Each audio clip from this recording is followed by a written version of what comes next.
And then we'll now have Mr. Gates give us the state of the union, I could call it.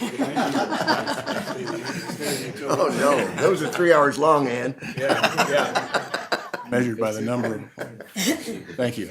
And just last comment on Sherry, we're gonna miss her, but I decided to view this as we're actually sending her on a missionary visit, an outreach program to try and help Union Pacific, our coal hauler. And, so it's just our contribution to UP to try and make them better. As I've worked these last few days of my career at OPPD, I'm really filled with pride on how much has been done here. I've had a 40-year view, almost 42-year view. There's 3 of us up here that bounce around with a class of '68, I think, from high school. So we've had similar memories of the world going by, but I thought it might be appropriate for this last President's Report and ask your permission. I'll depart from my normal status of exactly what's happened to kind of a summary of the last 40 years. Of course, the one thing that stands out in my memory is the high caliber of employees who've truly put everything on the line for this great utility. From the start of our plants to storm restoration to the many innovations we've had. So if I look back in '72, when I started here, it paints an impressive picture of growth in this utility. We had 178,000 customers then. Today we've got 360,000.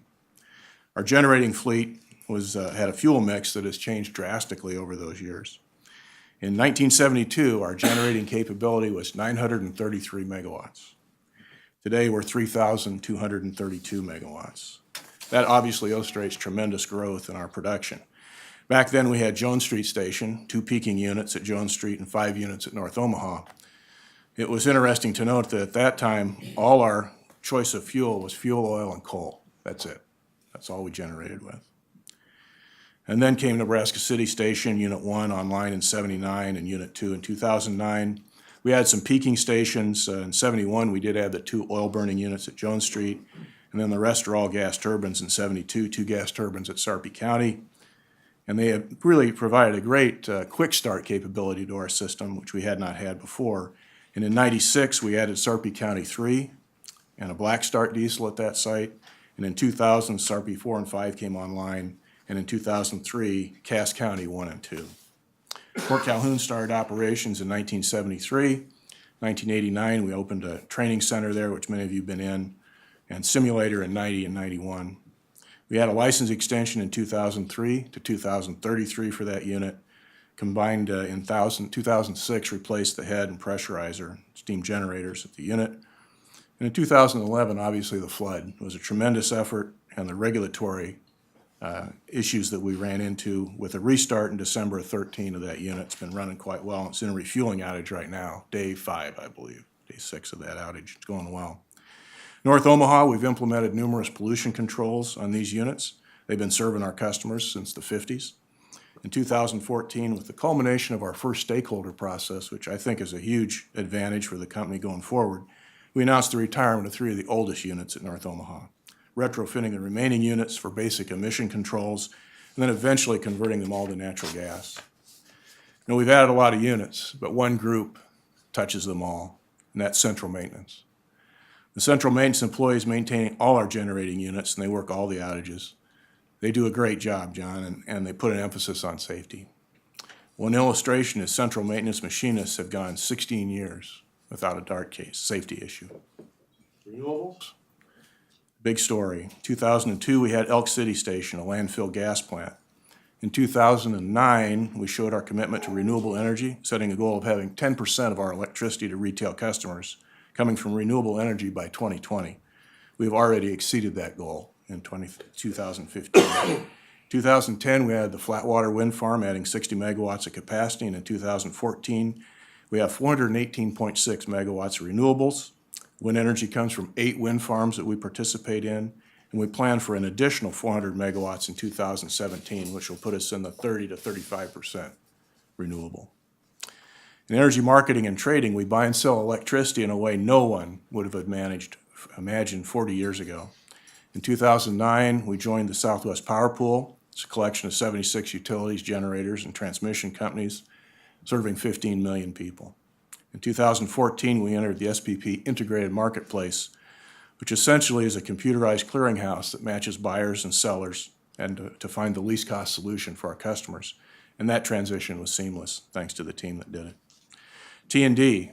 The backbone of our T&D system has been in place for years, but a number of improvements have gone over in the last 4 decades, all in the name of reliability.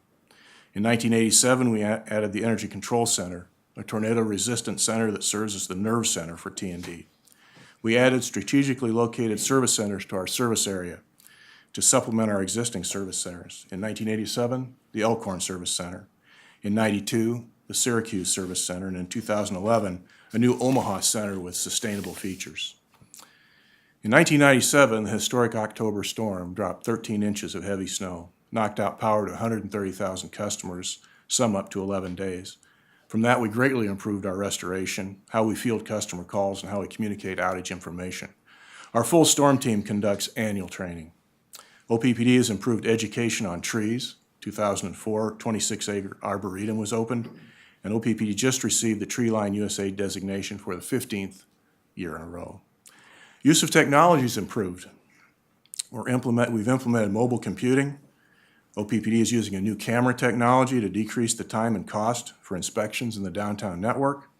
And we use infrared cameras for aerial line inspections, and we're researching the use of drones to do that. And no, they won't be landing in the capitals. In finance, we have been good stewards of the ratepayers' money over the years. At every opportunity, we invest back in the business and make wise capital decisions and refinance bonds when it makes sense. Interesting that in 1972, our operating revenue was $63.8 million. Today, our operating revenue is $1.1 billion. Our O&M expenses were $39 million, compared to $832 in 2014. And with any growth comes increased debt. We had $435 million in debt, and now we're at $2.2 billion right now. And that sound you hear is Mora, right now, which is a welcome sound to my ears. Our customer base has more than doubled in 40 years. And advances in technology have fueled that increase of energy usage. And we continue to focus on customer service in all those sectors. Energy sales were 4.3 million megawatt hours in 1972 compared to 18.4 million in 2014. We added account executives to give personal service to large C&I customers. We have spearheaded a number of innovative education programs for residential customers, business customers, and school children. One that's near and dear to me is Power Drive, which is where high school students build light electric vehicles and showcase them at a series of rallies. The program started 17 years ago, and it helps bring their math and science classes to life. Hundreds of kids have taken part in that program. Some have gone on to energy and automotive-related industries as a result of Power Drive. Our Energy Assistance Program is another.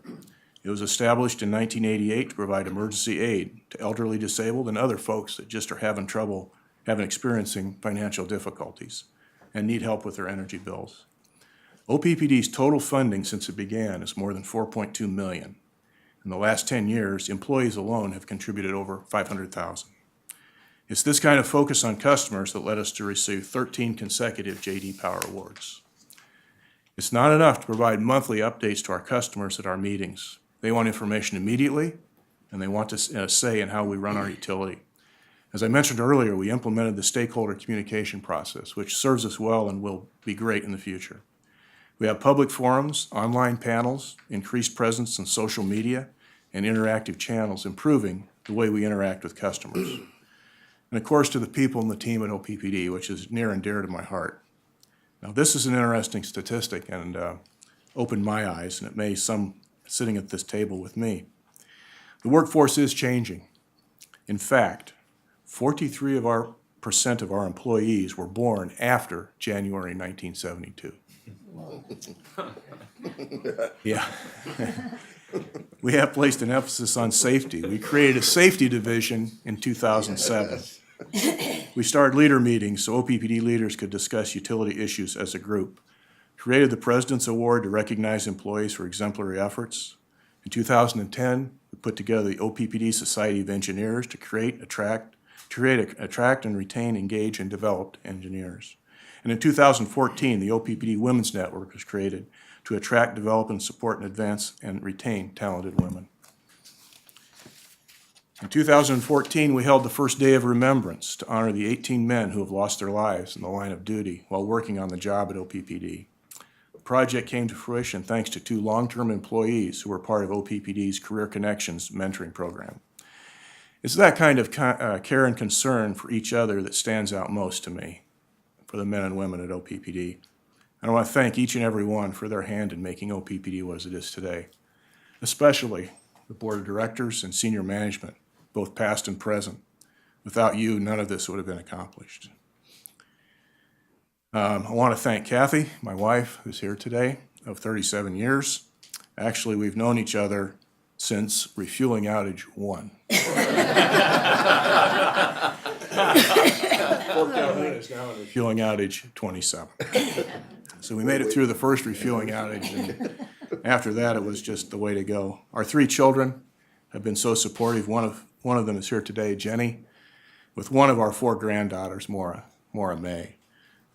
The middle name was from my mother, and she was born on my birthday, October 25th. So one of the great benefits of Maura, other than being outstanding granddaughter, is I will never have another birthday.